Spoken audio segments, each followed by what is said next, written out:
현재 미국이 반도체 태부족 상황이 연출되면서 산업 전반에 초비상이 걸린 국면입니다. 그런데 아무리 생각해도 미국에서는 이러한 정황이 도대체 이해가 가지 않았다고 합니다. 반도체가 모자란다고 하더라도 이렇게까지 모자라는 것은 비정상일 수밖에 없다는 것이죠. 갑자기 반도체 공장이 모두 문을 닫은 것도 아니고 코로나로 물류나 기타 여러 차질이 생기긴 했으나 세계 주요 반도체 공장들은 여전히 주문을 받고 대부분 정상적으로 물량을 출하고 있는 상태입니다. 따라서 미국은 지금까지 수개월간 이러한 원인을 조사하다가 매우 놀라운 사실을 발견했다고 하는데요. 이 가운데 한국을 더욱 신뢰하게 되었고 그 외에 대만과 중국, 심지어 일본에까지 대폭발하게 되었습니다. 현재 미국이 어떤 상황이며 미국은 왜 한국을 이번 사태 이후 매우 신뢰하며 백지수표까지도 보여줬는지 살펴보겠습니다. 우선 미국 상무부 지나 러먼도 상무부 장관은 미국의 반도체 평균 재고가 평균 5일분도 남지 않은 걸로 발표했습니다.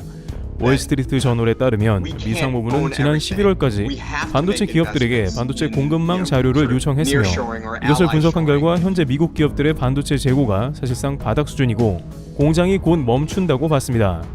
미 상무부는 반도체 공급망이 여전히 무너졌고 이것이 미국 실업률도 증가시킬 것으로도 봤습니다.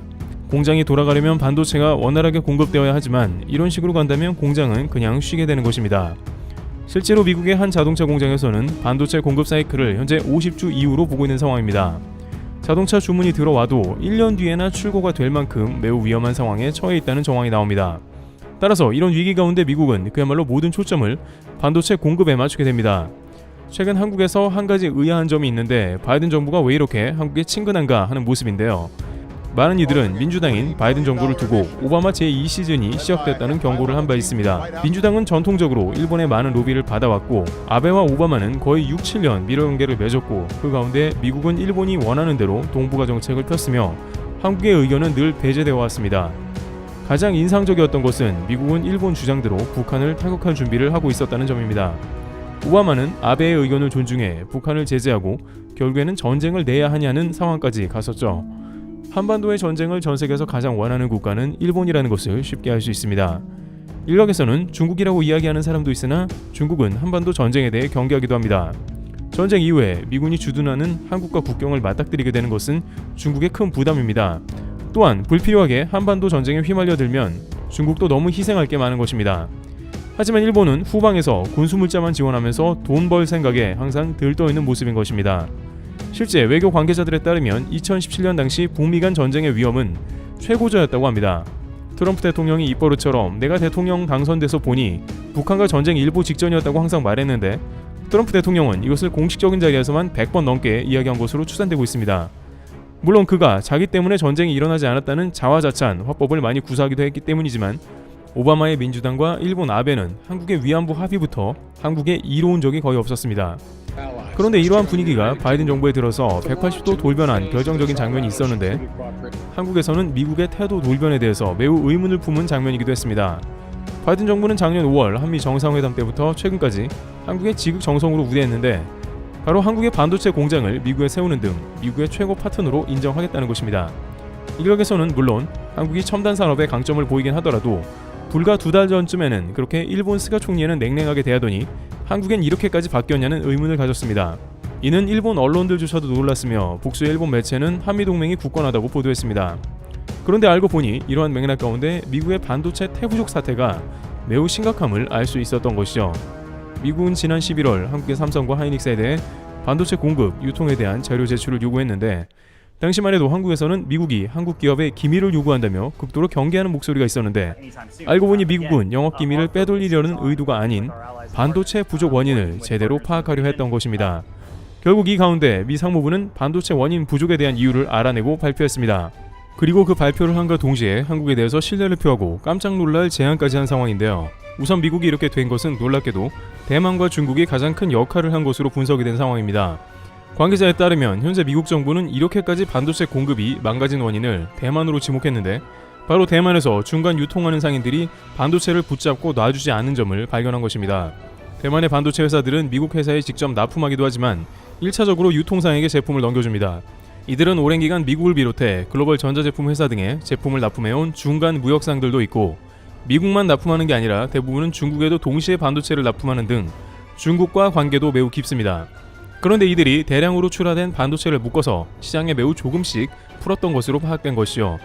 우리나라도 현재 그래픽카드 등이 매우 비싼데 이는 중간 상인들이 제품을 묶어둬서 그런 것도 있습니다. 이렇게 되면 물량을 아무리 출하하더라도 가격은 오르고 시장엔 제품이 마르는 현상이 나옵니다. 문제는 대만은 중국과도 연관이 되어 있어서 미국이나 다른 나라가 아닌 중국에도 우선적으로 공급했습니다. 현재 중국에도 반도체가 부족하긴 하지만 미국만큼 재고가 바닥이 난 상황까지는 아닌 것으로 보입니다. 중국 자체적으로 삼성 하이닉스 공장도 있는 데다가 대만에서 물량을 지속적으로 받는다는 것입니다.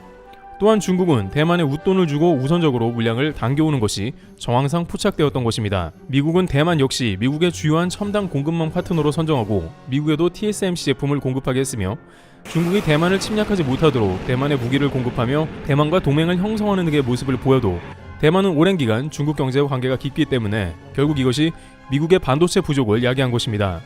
미 상무부는 결국 이러한 문제 때문에 믿을 만한 것은 한국밖에 없다고 판단한 것으로 포착되고 있습니다. 미 상무부는 뜻밖의 한국의 백지수표에 가까운 제안을 하면서 한국 관계자를 놀라게 한 모습인데요. 대만은 중국과 예상보다 관계가 매우 깊었으며 미국의 최적의 파트너가 되기엔 부족하다 여겼고 미국은 한국 측의 미국 내 반도체 생산 확대에 520억 달러를 지원하는 법안이 미 의회를 곧 통과한다면서 이 재원을 어디에 활용하면 좋을지 의견을 달라고 했고 그 재정을 한국에 지원할 것을 시사했습니다. 업계 관계자는 이 미국 발언이 극도로 중요한 것인데 왜냐하면 한국이 소위 누명을 벗었다는 것입니다. 이 조사 가운데 미국은 많은 대만 업체들이 가격을 올려받으려고 생산량을 조정하거나 가격에 손을 댔지만 한국은 생산량도 여전하고 가격 담합이나 기타 문제가 전혀 없는 것으로 파악이 완료된 것입니다. 즉, 한국은 미국 안보의 위기라는 반도체 공급에 사실상 영향을 하나도 끼치지 않은 국가인 동시에 미국의 반도체 공장까지 세워서 일자리를 제공하고 반도체 공급망을 확대하는 진짜 동맹이라는 것입니다. 이러한 맥락 가운데 미 상무부는 520억 달러의 재정을 어떻게 써야 좋냐며 한국의 초유의 제안을 한 것입니다. 국가 안보에 해당하는 반도체 공급망 확대 문제에 한국의 최우선의 자리에 앉게 해준 모습인 것입니다. 막상 한국도 중국의 반도체 공장이 있고 중국의 입김에 시달리는 것이라는 미국의 예상도 있었습니다만 한국은 모든 물량을 스케줄대로 생산해 미국에도 공정하게 분배한 것으로 결론이 난 것입니다. 업계 관계자는 미국이 한국에 대해서 의심의 눈초리를 완전히 거둔 모습이라고 지적하면서 이는 한미 간의 반도체 공급이 더욱 강화될 것으로 미국이 한국에 더 의지하는 국면이라고 강조합니다. 반면 대만 관련한 업체나 유통망에 대해서는 가격과 공급에 대해 추가 조사를 벌일 계획이며 미국의 파트너십에서는 한국과 같은 최우선 협력에서 우선 제외된다는 의견도 나오고 있습니다. 한편 일본에서는 이러한 모습을 보고 억장이 무너지는 경험을 하고 있음이 다방면에서 드러나는 상황입니다. 한국 대신에 일본이 들어갈 자리였지만 일본의 반도체는 무너졌고 한국에는 수출 규제까지 해버렸습니다. 본래 이런 상황에 일본은 한국의 반도체 공장을 일본에 세워달라는 요청은 해볼 수도 있었습니다. 일본이 지리적으로 반도체 공장을 세우긴 불리하지만 한국에 막대한 세금을 지원해줄 것을 약속하면서 대만 TSMC뿐만 아니라 삼성 하이닉스도 일본에 공장을 지어달라고 할 수 있었던 것이죠. 한국의 반도체 회사들이 일부 일본 반도체 회사 지분을 인수하기도 했으니 한일 간 반도체 협력은 없던 건 아닙니다. 그러나 자신들이 수출 규제를 해서 한국을 찍어냈고 이제 역으로 아무것도 못하는 자신을 발견한 것입니다. 게다가 한국은 미국과 함께 반도체 최우방 동맹으로 더욱 협력이 강화되니 그야말로 죽을 맛인 상황인 것이죠. 일본은 TSMC에 혈세 5조 원을 공급하면서도 사실상 거의 재미를 못 보면서 군침을 삼켜야 하지만 한국은 미국으로부터 백지수표를 제한받으며 미국과 협력을 강화해 나가는 국면인 것입니다. 이와 같이 미국은 이번 반도체 상황을 통해서 실력있고 정직하며 성실한 한국을 다시 한번 신뢰하게 됩니다. 중국을 쉽게 벗어날 수 없는 대만, 아무 도움이 안 되는 일본 등은 동북아에서 배제되고 있는 상황인 것입니다. 트리블TV였습니다. 감사합니다.